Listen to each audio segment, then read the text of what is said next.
Yangi kelinchaklarimiz qiladigan xatoliklar videoni oxirigacha ko'ramiz. Bizning xalqimizda shunday ibora borki, yangi kelinchak erta tongdan turib, ko'cha-ko'ylarni sipirib, muzdek suvlarni sepishni boshlashadi. Bu esa yangi kelinchakni vaqtlidan vaqtli turib suv sepgandan keyin shamollashni boshlashadi. Birinchi o'rinda sistit hosil bo'ladi. Buning natijasida bizning kelinchakimizda gormonal buzilishlar bo'lishi mumkin. Immunitetning tushib ketishiga olib keladi va tez-tez shamollashni boshlaydi. Shuning uchun aziz ayollar, yangi tushgan kelinlarimizni asrashimiz kerak.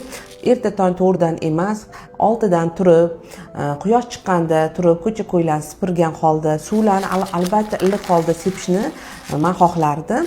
Chunki oyoqlarini issiq kiyish kerak, noskilar, keyin lozim ishtonlarda yurmay, ichida issiq losinalar va ichida maykalar kiyish kerak. Chunki bizning tanamizni iliq holda ushlashimiz kerak.